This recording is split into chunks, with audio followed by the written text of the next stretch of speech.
प्रणाम सब गोटा के। जय मिथिला, जय मैथिली, जय मिथिलावासी। हम Rekha Jha, motivational speaker, life coach, writer, founder छी सोलर स्माइल पेज के, भारत विश्व गुरु पेज के। आए अपने सबसे जुड़लो हैं शिमर फिल्म्स इंटरनेशनल के माध्यम से, जिकर फाउंडर छथिन सुमित सुमन भाई जी, आ जिनकर बहुत आभार छन जे हमरा ई मौका दिलैत अहाँ सबसे जुड़े के। और आए के जे हमर सबके सेशन है ओ विभूति, और जे में हम सब बात करे छी व्यक्तित्व और कृतित्व के, जे हमर सबके आय के थीम है। हम सब रोज 6:30 बजे अहाँ सबसे जुड़े छी और एमे हम सब बात करे छी मिथिला के अपन विभूति सबके, अपन मिथिला के साहित्य के, अपन मिथिला के संस्कृति के, अपन मिथिला के धरोहर के। तो आय एही क्रम में हमर सबके आय के ई प्रोग्राम अहाँ सबके समक्ष है। अपन ई प्रोग्राम स्टार्ट करे से पहले हम प्रेम झा जी के सेहो बहुत आभार देबा चाहबन, जिनकर बौद्धिक मार्गदर्शन से हम सब ई प्रोग्राम के जे छे से सफल आयोजन करे छी। तो आय बेसी समय नहीं अहाँ सबके लेत, हम सबसे पहले आय के अपन जे हमर सबके विभूति छथि हुनकर सादर नमन हुनका करैत हुनकर नाम लेबा चाहबन। आय के हमर सबके विभूति छथि राजा टंकनाथ चौधरी जी। राजा टंकनाथ चौधरी जी हमर सबके आय मिथिला के विभूति छथि, जिनका हम सब बहुत बढ़िया से जाने छिए। वो सर्वज्ञ छथि, अमर छथि, आ हुनका किछ कहना हुनका बारे में सूरज के आगू रोशनी देखेना हेते, दीपक देखेना हेते। तैयो हम एक शब्द जरूर हुनका ला कहबन, जो मिथिला के अतः हुनका दिल में प्रेम छले, हृदय में हुनका मिथिला के मैथिली भाषा के अतः प्रेम छले, सम्मान छले, और हुनका पूरा जीवन एही में अपनो लगेलैत और अपन मान सम्मान के बढ़ाबे, हमर सबके मिथिला के आगू बढ़ाबे में हुनकर अभूतपूर्व योगदान छनि। तो ई छथि हमर सबके आय के विभूति राजा टंकनाथ चौधरी जी।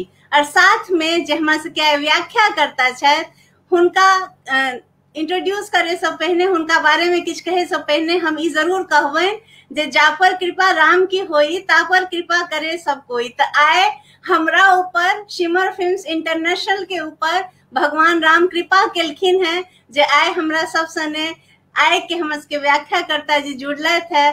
तो सबसे पहले हम हिनका प्रणाम करे छियन, नमन करे छियन, हिनकर स्वागत करे छियन। सर अहाँ के हृदय से स्वागत, हृदय से अभिनंदन।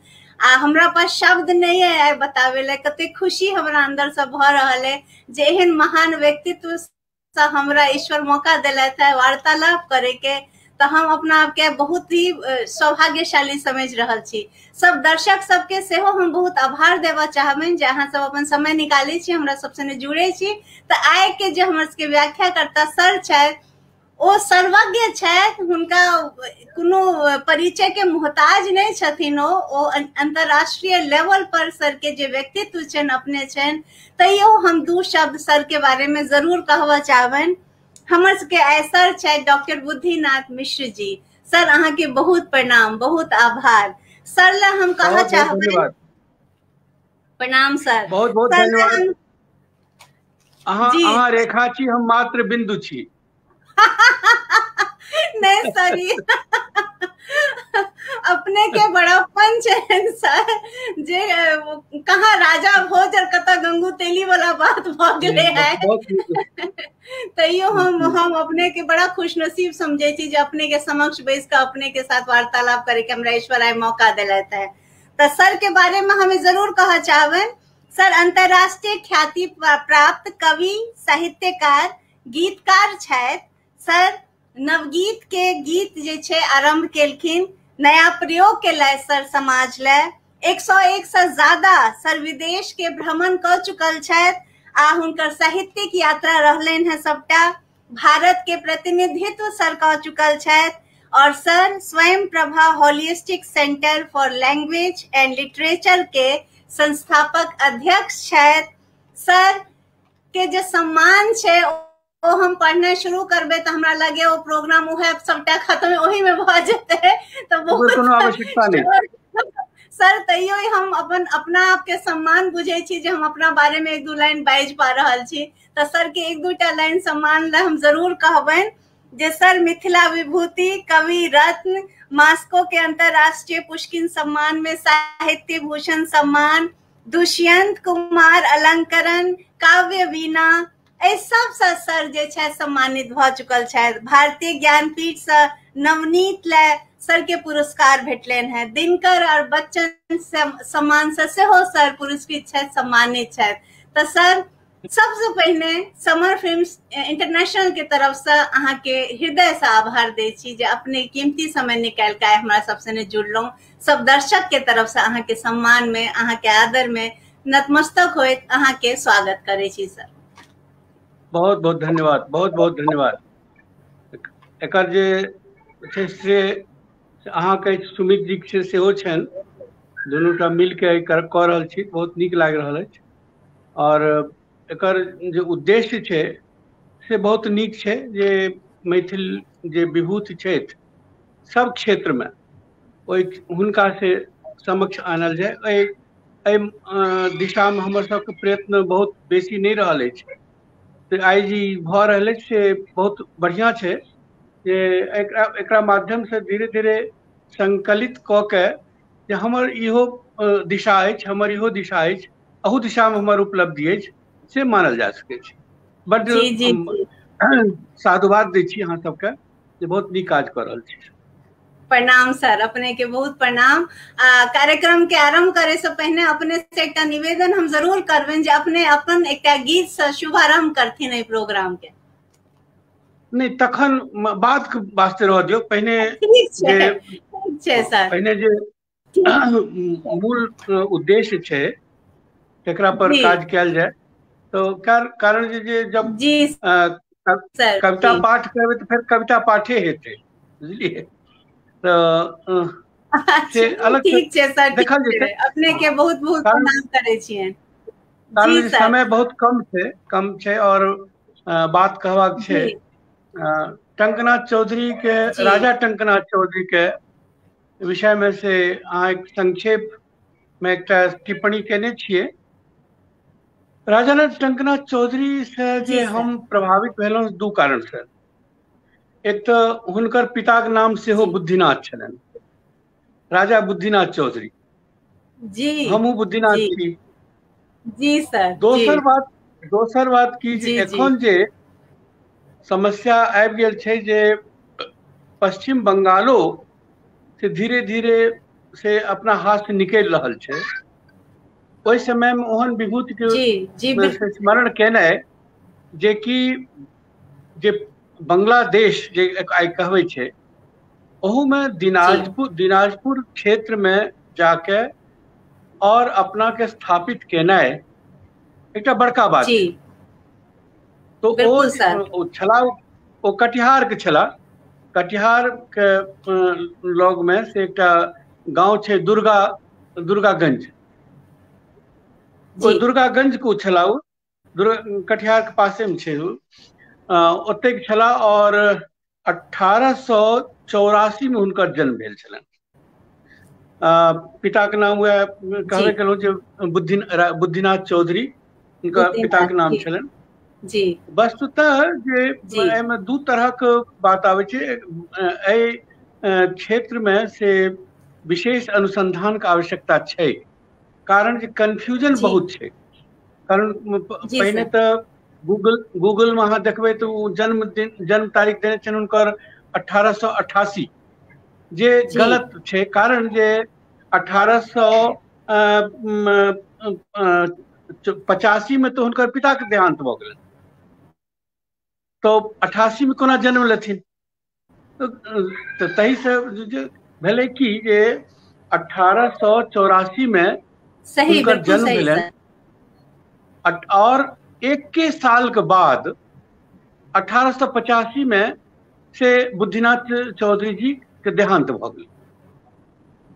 तो चूंकि ओकरा ओहि समय में छलै जे कोर्ट ऑफ वार्ड्स कैल जाइ छै जमींदारी के नियुक्त के वास्ते, ओ जे छै जावत उत्तराधिकारी बालिग नहीं है छै तावत ओकरा उ देखै छलै। Court of wards. तो हिनको जे से कोर्ट ऑफ वार्ड्स छलै सएह देखरेख केलखिन। और ई कृष्णनगर छै, तो वही ठाम से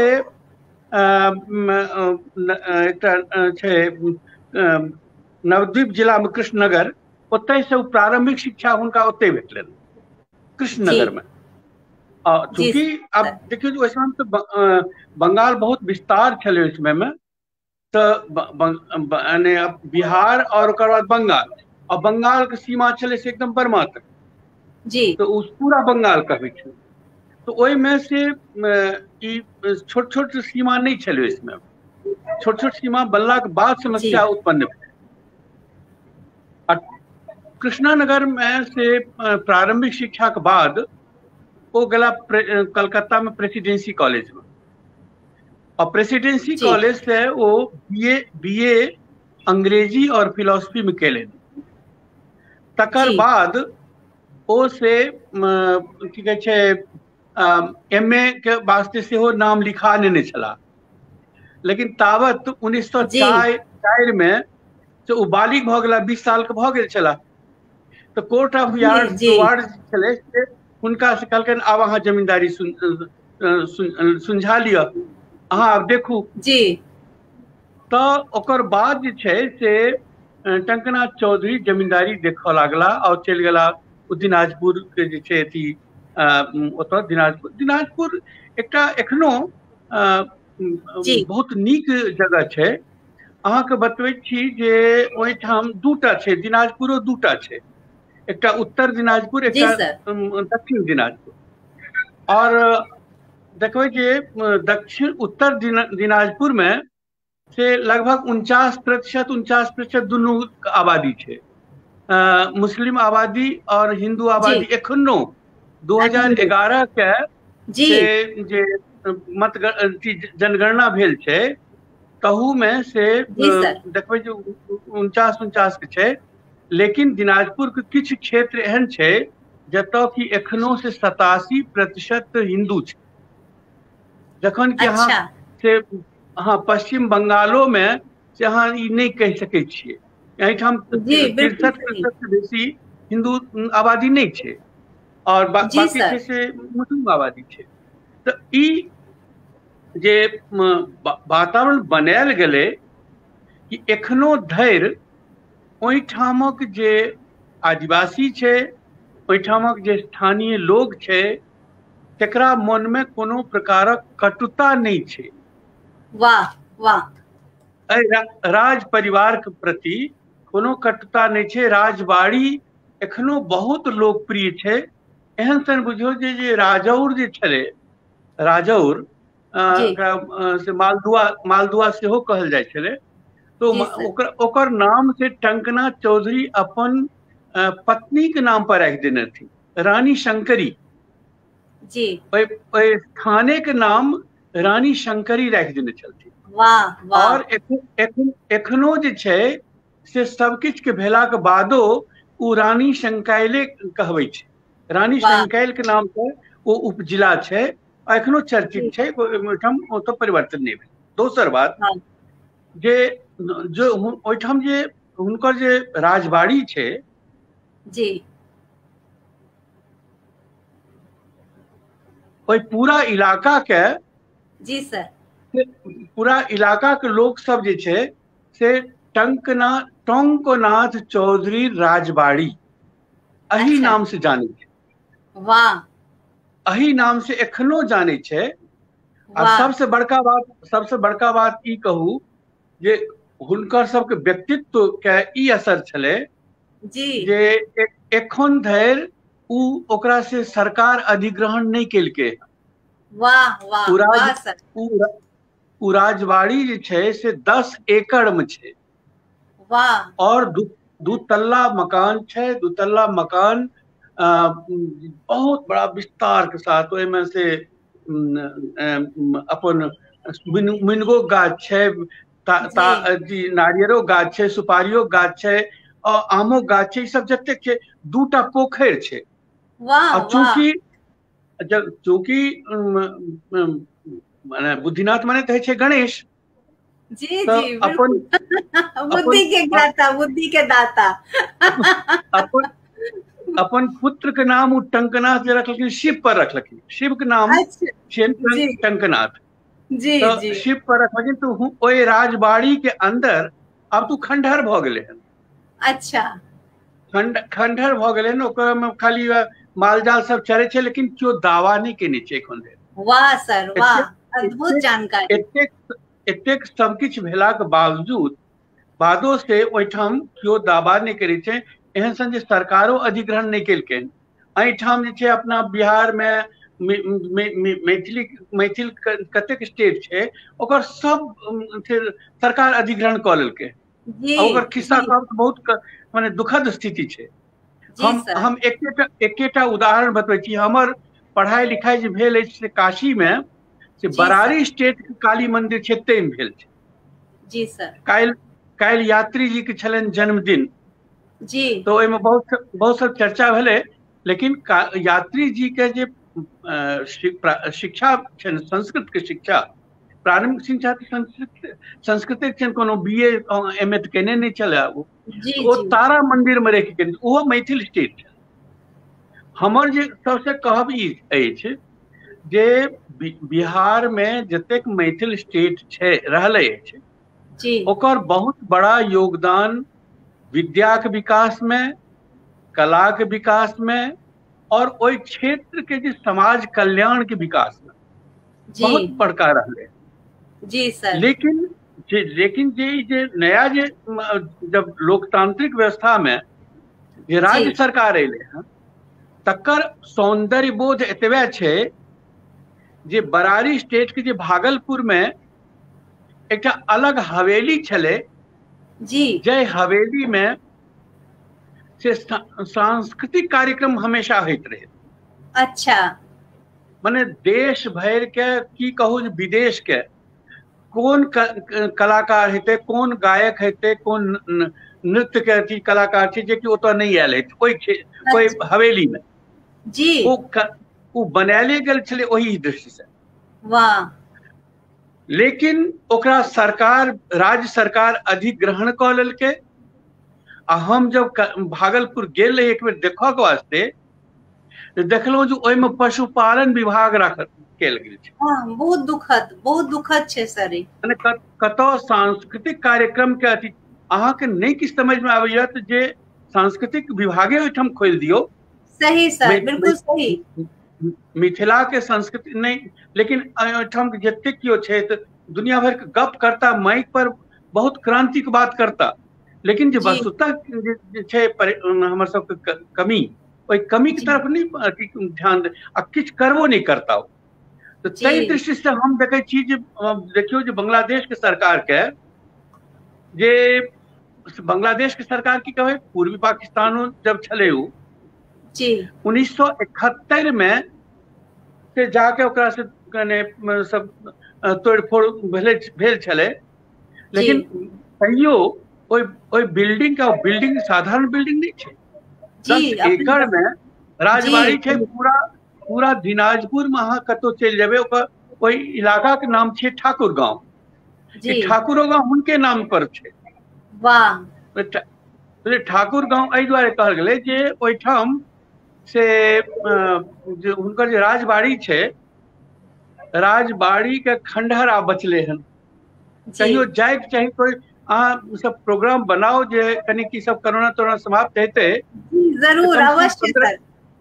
15-20 गोटा से हम सब चली ओहिठाम जाके जरूर। फिर अथी माने ओहिठामक लोको से भेंट करी। आ लोक सब एखनो बहुत सम्मान कऽ रहल छै।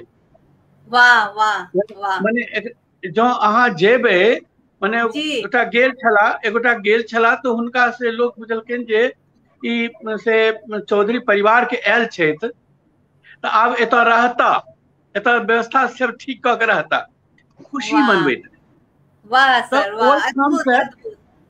ओकर हम खिस्सा कहै छी। राजबाड़ी से जे छलै जी से राजबाड़ी से करीब से किछु दूर पर, माने जी एक 2 किलोमीटर बुझियौ, 2 किलोमीटर पर से श्याम राय कृष्ण मंदिर छै, जी राजबाड़िए के। जी सर। राजबाड़ी के से श्याम राय कृष्ण मंदिर छै। जी आ ओहिठाम ओ जे छै से राज परिवार के देवता छलथिन। एकटा तऽ शिव मंदिर छै से राजबाड़ी के अंदरे छै, ओहि परिसरे में छै। आ ठीक। दोसर जे छै से ओहिठाम से 2 किलोमीटर छै करीब। आ ओतऽ तक जाए के वास्ते रानी कोना जेती रोज, तो ओ नीचा से सुरंग बनल छे। वाह, लोग बड़ा के पता नहीं अद्भुत अद्भुत जानकारी है। हमरा लग रहा हम पहुंच गेलो, हमर मानसिक यात्रा कर रहल छे। हम ते कहलो जे हम एम बतबा चाहे छी कविता और सब तो बादो में हेते आ किनको जी हुनकर एठाम जे मैथिल समाज में क्यों बहुत छै जिनका नहीं पता छनि ई सब। सर, अद्भुत जानकारी, अद्भुत। क्योंकि हमरा से बांग्लादेश से संपर्क में भाग सौभाग्य से बांग्ला जाने छी तो जी एक आत्मीयता भ जाय छै। जी ओहि सर। छै कि उ सुरंग बनल छै, जी लोक ओहू ठाम के लोक के पता नहीं छै कि क्या अथी कत गेले हन सुरंग, या तो बीच में टूट गेले हन।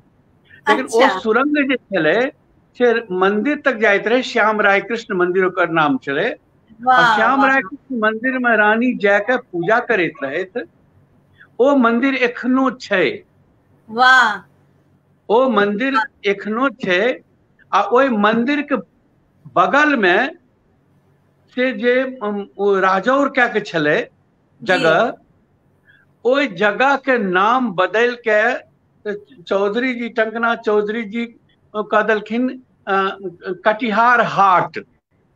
अच्छा, अपने के वहाँ जन्म स्थान से जोड़ कर नाम कह हाँ, देलखिन। तो लोग तो ओकरा तो कटिहार की छै से तो काटार हाट कहे छै ओटा। जी जी काटार हाट कहे छै, लेकिन वो छियै कटिहार हाट। जी आ उ जखन अपने रहे तो ओहिठाम कटिहार हाट जे छले से जी चलैत रहे बहुत बढ़िया से। आ ओहि जी। में से अपना सब दिस के जे सामान सब आबते से बेचल जाइत रहे। अच्छा, वाह वाह। तो वो बहुत बड़का कटिहार हाट एखनो छै। अच्छा। बहुत बहुत नीक कटिहार हाट छै।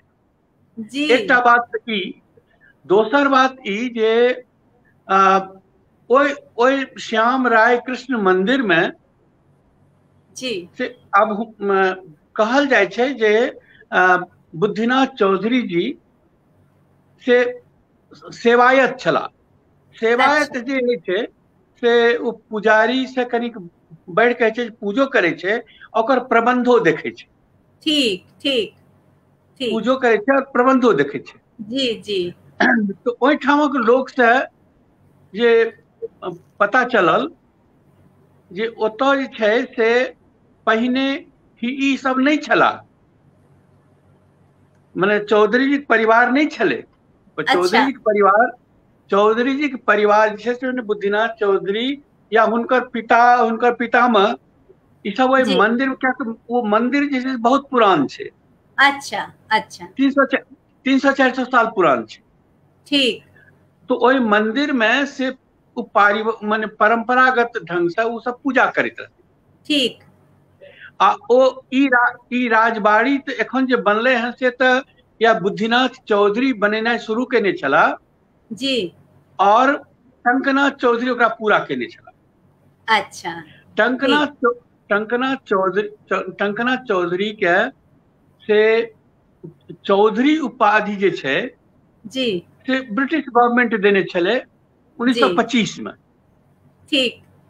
1925 में ब्रिटिश गवर्नमेंट। आ दिनाजपुर जे छै जी ओ बड़का स्टेट छले। तो जी। अहाँके जे कनिक राजा और महाराजा सबके जे ओकर अथी देखबै ग्रामर, तो जी। महाराजा बहुत बड़ा अधिकार है छै। तो ओ महाराजा दिनाजपुर के जे महाराजा छले जी। से टंकनाथ चौधरी के राजा उपाधि देलकै। वाह, तो ओ से राजा टंकनाथ चौधरी वाह। बना। जी टंकनाथ चौधरी से पढ़ले तो मैंने अपना इलाका में बीए केनिहार हुआ छला। हाँ, बिल्कुल और बिल्कुल। ओहि समय में बीए केनाइ बहुत योग्य व्यक्ति के काज छले। जी, बहुत पैघ उपलब्धि।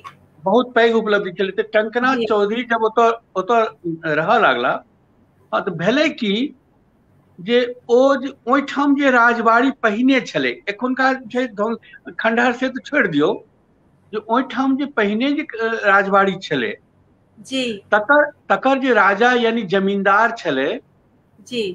से कोनो यदुवंशी छले, अच्छा। माने यादव राजा छले। अच्छा आ हिनकर जे पुरखा छलथिन से ओहि मंदिर के पुजारी रहथिन। अच्छा ठीक छै। जी बिल्कुल। तब की सच भेलै, बहुत नीक लागि रहल है, हमरा लागि रहल है जे मतलब हम ओहि युग में पहुंच गेलहुं हैं और सब चीज हमरा सामने भ रहल है। ओकर बाद जे अहाँ खिस्सा कहब तऽ और उछैल पड़ब हम। ओकरा में भेलै कि जी जे जब राजा ओ जे यदुवंशी राजा जे छलै जी से ई छलै बंगालो के जे रियासत सब छलै, पुरान रियासत, जी ओकरो सबके चाहे जे हुआ वृद्ध, तो वृद्ध व्यक्ति के एकटा मोन में छलै जे अंतिम समय हमर काशी में बीते, अच्छा काशी जरूर जाए एक बेर। जी जी तो वो जे यदुवंशी राजा छलै तकरा मोन भेलै जे हम कनी काशी जाए। जी एहिठमका व्यवस्था की करते, क्या तो ओकरा निसंतान छलै। अच्छा अच्छा निसंतान छलै, बुझलियै ने। तो जी ओ जे छै से ओ जे छै से की केलकै जे एकटा ताम्रपत्र अपन वसीयत के बनेलकै। अच्छा आ ओ ताम्रपत्र वसीयत के बना के ओहिमे लिख देलकै जे हम जो नहीं आबी जी तो ए राजबाड़ी के स्वामित्व से बुद्धिनाथ चौधरी के देल जाए। वाह वाह या वाह, कृतार्थ भऽ गेलहुं सर आइ हम सब। अर्थात बुद्धिनाथ चौधरी छै से ई राजबाड़ी के माने जमींदारी के से अब पूरा मालिक भ जेता। वाह वाह अस्या भेलै ओ घुरि के एबे नहीं केला। अच्छा ओ राजा छै से घुरि के नहीं एला। तो ठीक तखन से ई पूरा संभारलनि बुद्धिनाथ चौधरी। वाह और बुद्धिनाथ जी चौधरी के समय में से कहलो जे ओहि इलाका में एखनो हिंदू बहुत छै। हमरा सबके बांग्लादेश के कल्पना नहीं कऽ पाबै छियै एतेक हिंदू हेतै ओहिठाम। आ जी केना सर ओकरा से पूर्वी पाकिस्तान में ओहि हिस्सा के दऽ देल गेलै सेहो हमरा बहुत बहुत दुख अन्याय, होइया। हम बहुत अपन अन्याय कर्णधार सब पर छलै। एक तो दू बात छै। जी हम बिल्कुल सही कह रहल छी। हम चूंकि बंगाली समाज में हम शुरू से रहल छी आ कलकत्तो में हम जी 18 साल रहल छी, तो भीतर के जे जी अंडर सर करेंट से ओकरा हम कहै छी जे जेना कि कश्मीर जी में से हिंदू मुसलमान में बेसी फर्क नहीं करे छै मानसिकता में। अहाँ मने जी जी एहनो देखबै जे एके परिवार में से एगोटा हिंदू छै एगोटा मुसलमान छै।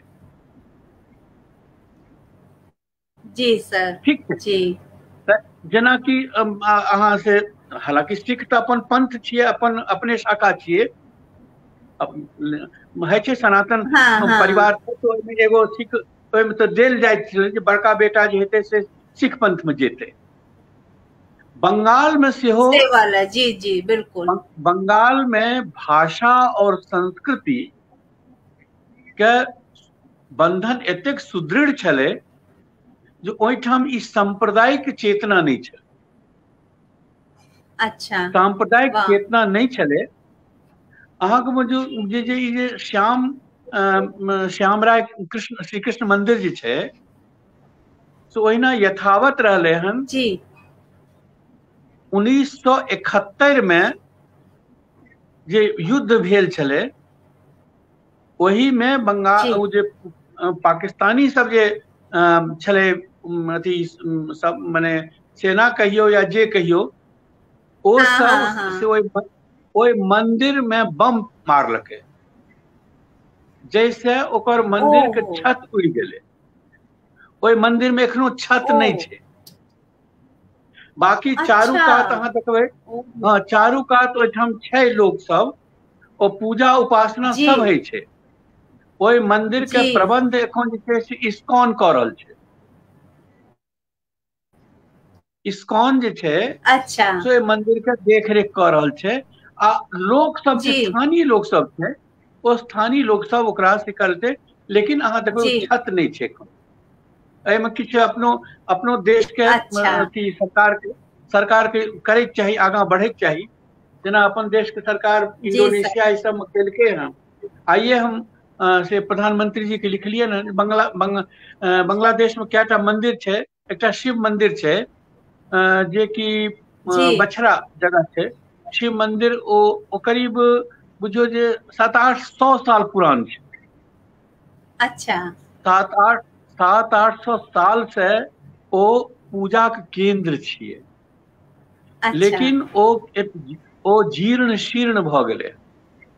स्थानीय लोक सब आब माने जे चाहे छै पूजा करऽ चाहे छै, लेकिन प्रशासन जे छै से बंद कऽ देने छै जे कखन ई व्यवस्था खसि ठीक पड़तै। नहीं।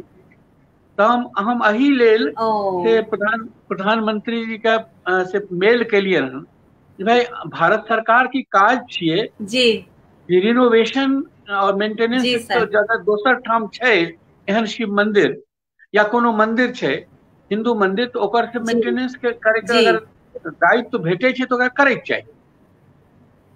आ ओही में ई जी राजबाड़ियो बिल्कुल आबै छै। बिल्कुल।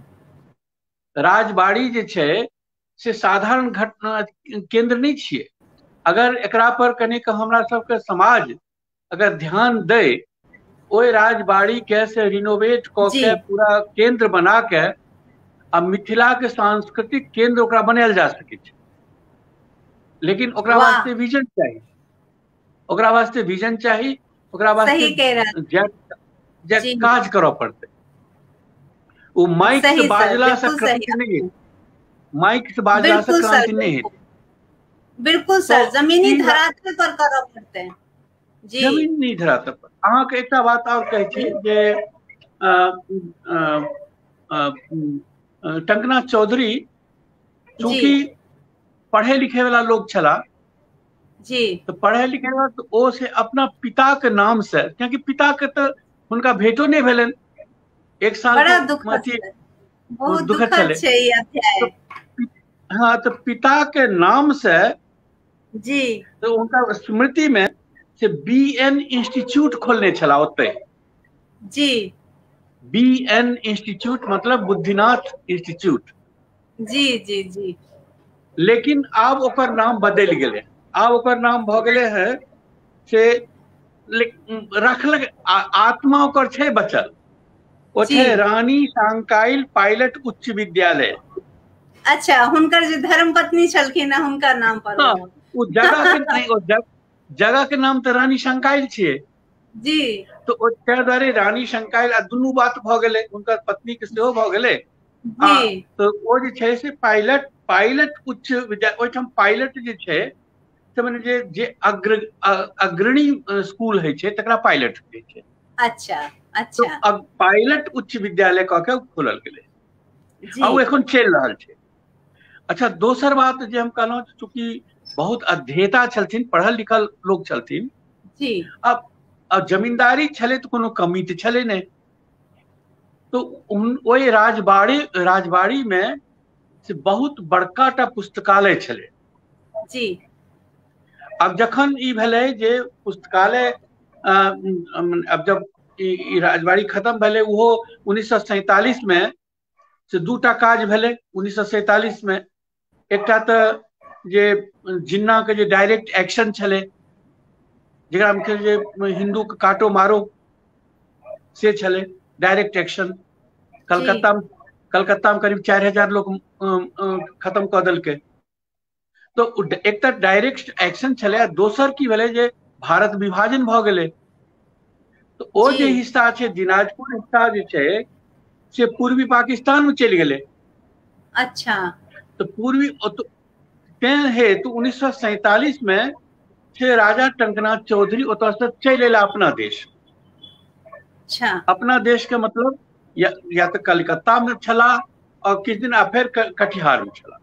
कटिहार में गाँव छै, ओहिठाम रियासत छै, ओतऽ रहला।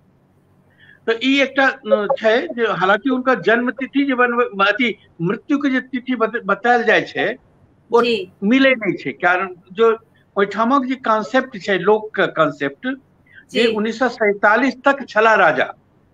जी आ गूगल में देखबै तऽ छै जे 1928 में मरि गेला। ई केना भेलै? गलत गलत छै 1928 सही तो जे व्यक्ति की 1928 में देहांत भ जेतै, जी 1947 तक कोना रहते राजा? बिल्कुल सही कह रहा छथिन ओकर सर।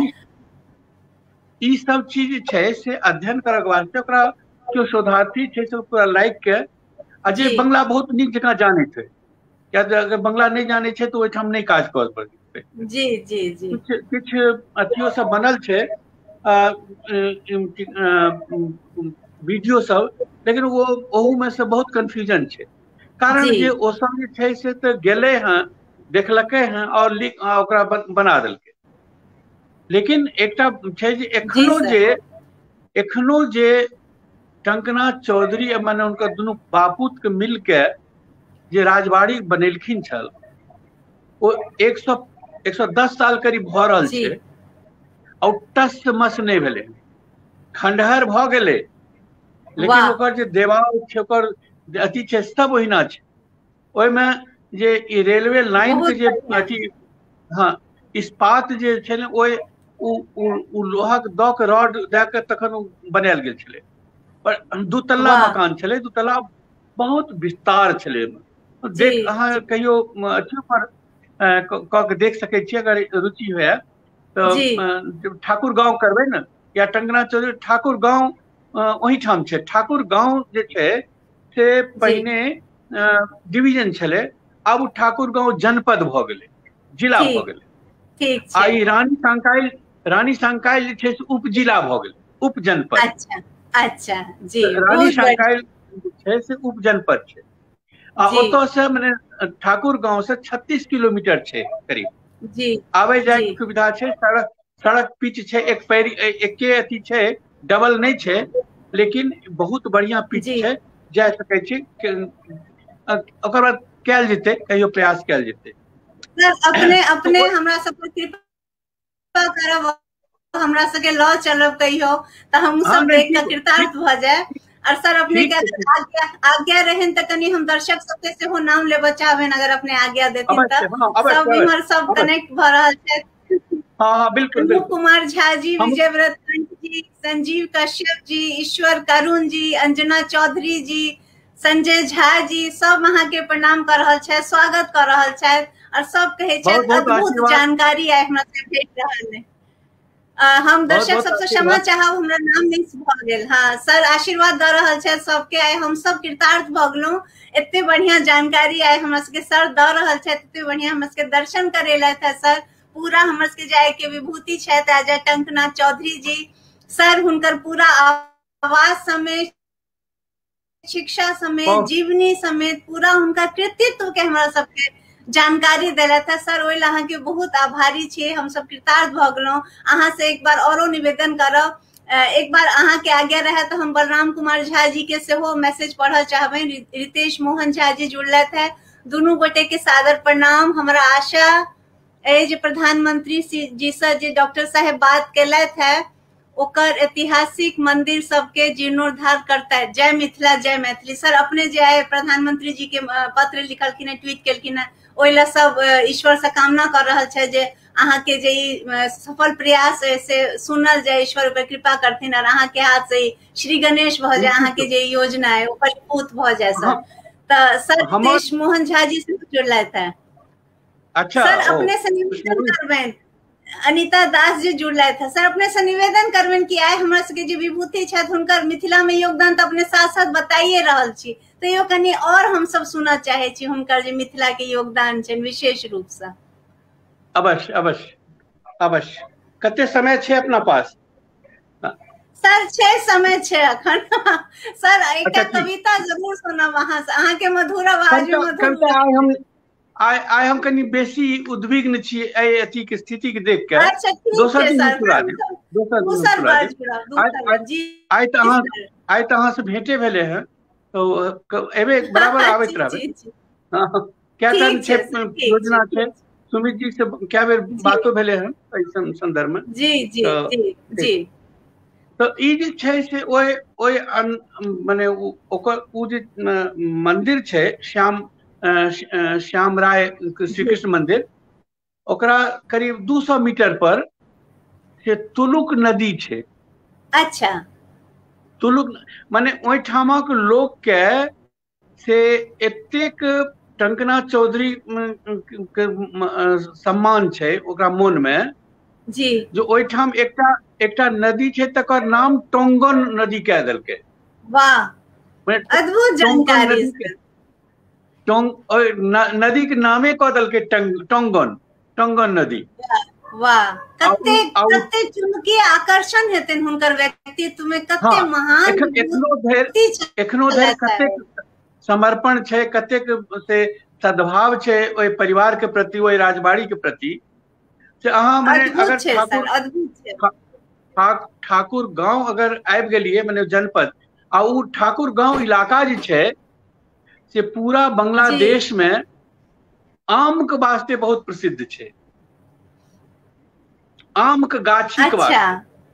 क्या तो मैथिल राजा के जी ई विशेषता रहलै हन। अहाँ दरभंगा महाराज के सेहो देखबै जे कित्ता कित्ता जे छै से आम गाछी छै, तो ओकरा बिना उ नहीं रहि जी सकै जी छै। जी तो बिल्कुल। अहूठाम जे छै से ठाकुर गांव जे छै से पूरा क्षेत्र से आम जी गाछी के वास्ते प्रसिद्ध छै पूरा बांग्लादेश में।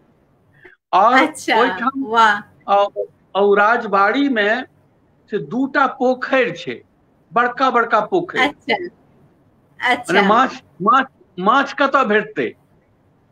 हालांकि हालांकि वो जे राजबाड़ियो जे छै से तुलुक जी नदी, छोटे नदी छै, तुलुक नदी के पास में छै, लेकिन नदी के जी वास्ते भरोसे तो नहीं रह सकै छी। तो पोखरि जे छै से अपना सबके ठाम जी होइते छै, पोखरि रहे छै और मंदिर रहे छै। अहाँ राजनगर चलि जी जाइयो तो ओठाम देखबै जे मंदिर छै और पोखरि छै, स्नान जी करू, जाके मंदिर में पूजा करू, ई व्यवस्था रहलै सबठाम। तो जी पूरा जी जी जी मैथिल स्टेट जतेक रहलै हन, हमरा तो एकटा और केओ अगर योग्य छात्र भेटे तो ओकरा से केओ योग्य अध्यापक भेटे, छात्र भेटला से नहीं हेतै, जी योग्य अध्यापक भेटतै जे कि जतेक मैथिल स्टेट छै तकर एकटा से डॉक्यूमेंटेशन करे। जी सर, ई बहुत आवश्यक छै, कारण जे बहुत बहुत बढ़िया बड़का सर। अपने बहुत के अपने बहुत के बहुत बहुत बढ़िया उद्गार, बहुत बढ़िया योजना छै। बहुत बड़का योगदान छै मैथिल स्टेट के। अहाँ बनारस में जतेक मंदिर जी छै मैथिल स्टेट के, सब मंदिर के जी साथ एक एकटा छात्रावास छै। हमहू सब तही पढ़ने छी। काली जी मंदिर जे बरारी स्टेट छै तकर छात्रावास, तो ओ छात्रावास ओहिना नहीं रहे छलै। ओहिमे जे छात्र आबै छलै पढ़ै ले, ओकर फीसो देल जाइत जी रहे राज परिवार के तरफ से, ओकर भोजन के व्यवस्था वाह सेहो रहै छलै, ओकर बिजली तिजली के वाह से जे खर्चा छै सेहो सब राज परिवार के तरफ। एतेक बड़का मने वाह योगदान छै शिक्षा के विकास में, संस्कृति के विकास में। ओकरा से किछु वाह मूर्ख जे अथी छै वामपंथी, ओकरा कहला पर हम रियासत के कहबै जे ओ मने शोषक छी, केना कहबै हम? अरे भीतर तो अहाँ जाके देखियो, सही बात छै सर, भीतर तो अहाँ देखियो, बिल्कुल सर। जतेक अहाँ कहै छी जे भारतीय संस्कृति जे कहै छियै, तो जी अगर ओकरा हटा देबै तो भारतीय संस्कृति रहत कहाँ? बिना धरैन के घर नहीं केना सर, हेतै? बिल्कुल सर, जहन आत्मा हृदय में रहते तो शरीर केना ठाढ़। बिल्कुल बिल्कुल। बिल्कुल सर। तो ओहिठाम बल्कि वो तालाब छै, ओकरा दिघी तालाब नामो छै, बहुत लोग सब जाने छै ओकरा में। जी जी सर। और अहाँ एकर बाद जे छै से किछु बात और कहऽ चाहे छी जे जरूर सर, जरूर। पहिने की छलै, जब राजा बुद्धिनाथ चौधरी जब राजबाड़ी के से आधिपत्य लेलनि, तो बहुत ली दिन तक से मान्यतो नहीं छलै ने। मान्यता पहले तो मान्यता भेटत तखन ने, तो मान्यता सही नहीं भेटे बात। तो वो जे छै से वो जे मंदिर के जे खर्चा सब छलै से अपना इंतजाम कऽ के चलबैत रहथिन।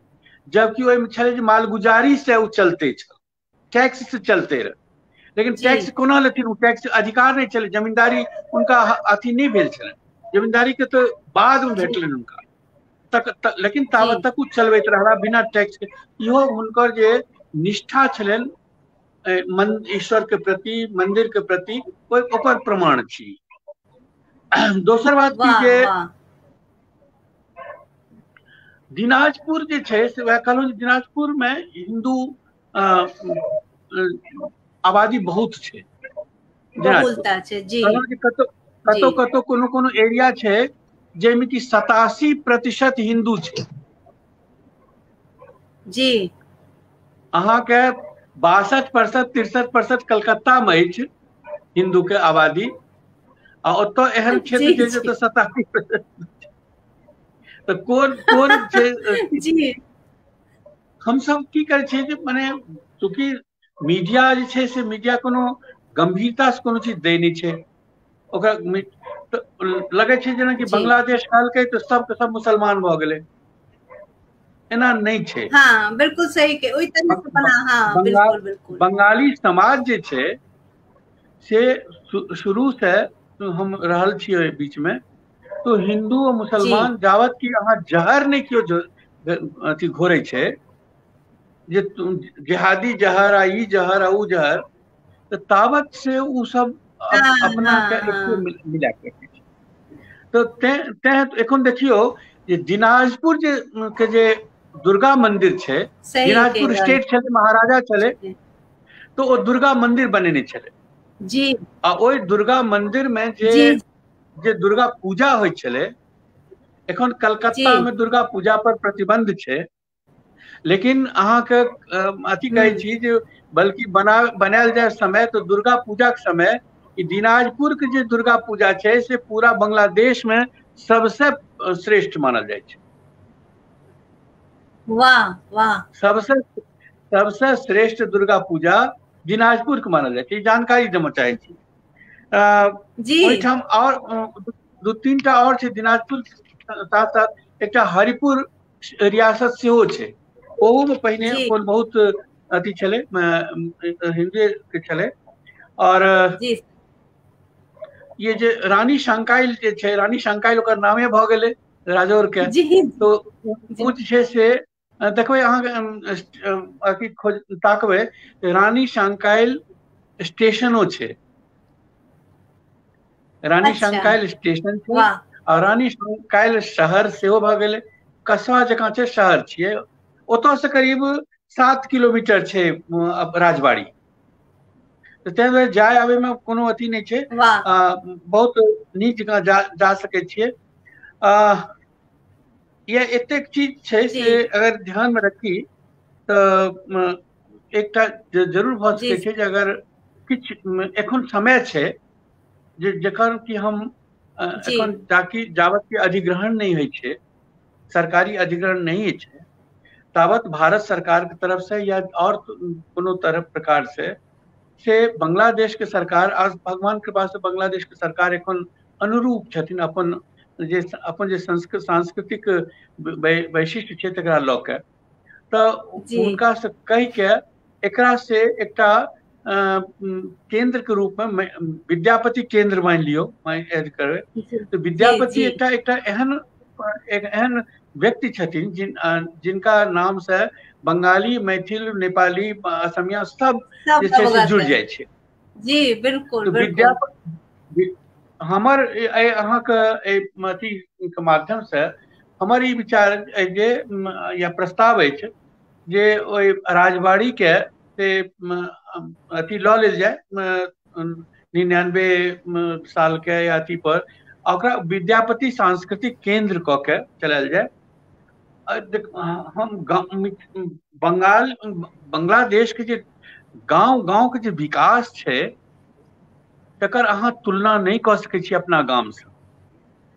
विकास के ओहिठाम जे करघा के उद्योग छै, जी घरे के तो सब बेसी तो मुस्लिम आबादी छै, जी तो जे छै से चाहे हिंदू आबादी हो, मुस्लिम आबादी हो, सब करघा चलबै छै घर, आ गोपालन करै छै। तो करघा के अथी एहन छै जे एखन पूरा दुनिया में जी हम न्यूयॉर्क गेल रही, एकटा डिपार्टमेंटल स्टोर में, बहुत बड़का डिपार्टमेंटल स्टोर जेमे कि एक दिन तक पूरा बीत जायत अहाँके पते नहीं लागत कतऽ छी। जी ओहिठाम जाके हम एकटा किछु लेबाक चाही, तो एठाम एकटा फुल पेंट लेलिए, कॉटन फुल पेंट। जी जब अपन होटल में आबै छी तो देखे छिए नीचा में लिखल छै मेड इन बांग्लादेश। ओ वाह एखन एखन एखन जे छै से पूरा के पूरा जतेक विदेश में जे जी छै कपड़ा कॉटन के जे चीज छै सब छै से बांग्लादेश जी से जाइ छै करगा। जी जी जी एतेक एतेक छै तखन ओकर जे छै से अर्थव्यवस्था बहुत आगाँ बढ़ल जा रहल छै। जी अपना सबके की करे छिए उ जे एकटा कोन अथी मनरेगा चलेलिए ओहिमे हाँ की होइ छै जे काज करे वाला वर्ग छै ओकरो अहाँ आलसी बना के राखि देलिए। बिल्कुल सही हम कह रहा छथिन। हम गाम जाइ छिए और देखे छिए ओकरा जखन अहाँ से एक दिन में 250 रुपया देलिए जी एकटा आ एक दिन में 250 रुपया दिलिए आ 5 गो परिवार में 5 गो सदस्य छै जी तो एक दिन केलकै तो 250 तो ओकरा तो भ गेलै 1000 से बेसी। जी जी ठीक जी छै आ ओकरा 2 रुपये चाउर भेटले 2 रुपये आटा भेटले जी ओकरा जरूरत की छै महीना भर खटे के। बिल्कुल मेहनत करने तो एक साइड को देते आरामे करते। एहि स्वतंत्रता में स्वतंत्र भेला के बाद जे जी सबसे बड़का अभिशाप जे कैंसर से बढ़ के अभिशाप लागले हन जे श्रमिक वर्ग सबके से ओकरा से कीड़ा लगा देल गेले हन आलस्य के। बिल्कुल सही कह रहा छथिन। कीड़ा लगा के ओकरा नष्ट क देल गेले जतेक हमर सबके वर्ग छले कहियो ओकरा के जाति कहियो ओकरा जे मेहनत करे वाला छले ओकरा सबके से अहाँ बैसा के नष्ट जी क देलिए। काज के करते जी जी तो अर्थव्यवस्था केना सर बढ़ते। अपने के हाँ अपने के आज्ञा होन तो एक दूटा कमेंट हम जरूर पढ़ा चाहबन। माधुरी मिश्रा जी अवश्य कहे छथि बहुत सुंदर जानकारी। प्रेम झा जी कहे छथि अपने के सुझाव सादर प्रशंसनीय अछि और बहुत सुंदर प्रस्तुति। ईश्वर करुण जी कहे छथि बहुत नीक प्रस्ताव उत्तम विचार। रंगनाथ चौधरी जी कहे छथि सब अहाँ के विचार से अहाँ के प्रस्ताव से सहमत छथि और हमहू ईश्वर से प्रार्थना करबें जे अपने अनहे सलामत रहतीन। अपने के अनुभव अपने के एक्सपीरियंस अपने के जे विचार मार्गदर्शन छे से हमरा सबके काज आबे और हम सब अनहे अहाँ के मार्गदर्शन में आगू बढ़त रही।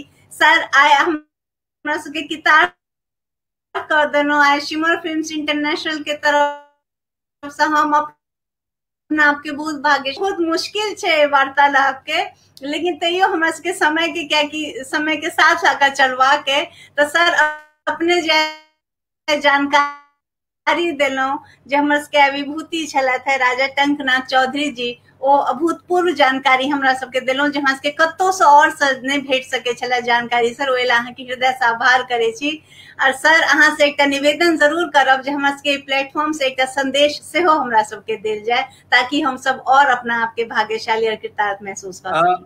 हमरा बहुत खुशी भेल जे एठाम रंगनाथ चौधरी जी सेहो बैसल छथि और रंगनाथ चौधरी जी के हम बुझे छी सांस्कृतिक पुरुष छथि। रंगनाथ दिवाकर के नाम से वो लिखे छथि तो उ जब छथि तो हमरा बहुत ढाढ़स बढ़ि रहल है ऐसे धैर्य बनि रहल छै जे किछु काज कयल जा सकै छै। और मूल बात ई छै जे हम सबसे उत्कृष्ट संस्कृति मैथिल संस्कृति रहल अछि मिथिला के। मैथिल संस्कृति मतलब मिथिला के संस्कृति वो ऊपर से नीचा तक समाज के ऊपर से नीचा सबके हम एक संस्कृति के हिस्सा माने छी। अब ओहि संस्कृति के जतेक घाल मेल भ रहल छै जतेक निकृष्टता पर जा रहल छै हम तै दुआरे से बरियाती सब में जेनाइ बंद क देलहुं।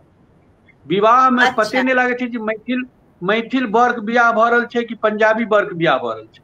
सही कह रहल छथिन सर। दुल्हिन छै से मैथिल दुल्हिन छियै कि पंजाबी दुल्हिन छियै पते नहीं चले छै। बरियाती देखबै तो अपने शराब में से अथी भक नाचैत रहे छै भांगड़ा नाचैत रहे छै। ई संस्कृति तो अपन नहीं छलै। तो जे जतऽ छथि अगर श्रोता छथि एहिठाम तो ओ ई प्रयास करे तो हम पूरा आकाश के तो अपना हाथ में नहीं उठा सके छियै जी लेकिन अपना आंगन के हम साफ क सके छी। बहुत बढ़िया सर बहुत बढ़िया शब्द अपने कहलखिन है। हम जत तक हमर संभव छै ओतो समझा बुझा के जे भाई नहीं ई तोहर संस्कृति नहीं छियो जी ई जे भोजपुरी में गंदा गंदा गाना सब जे गावे छै जी इसे विद्यापति वंशज के संस्कृति नहीं छिए सही बिल्कुल सर। तो ई अगर कनियों को शुरू कैल जाए बहुत बड़का उद्देश्य लेबाक नहीं छै जी जे सामने दिखाई पड़ रहल छै ओकरा कैल जा सकै छै।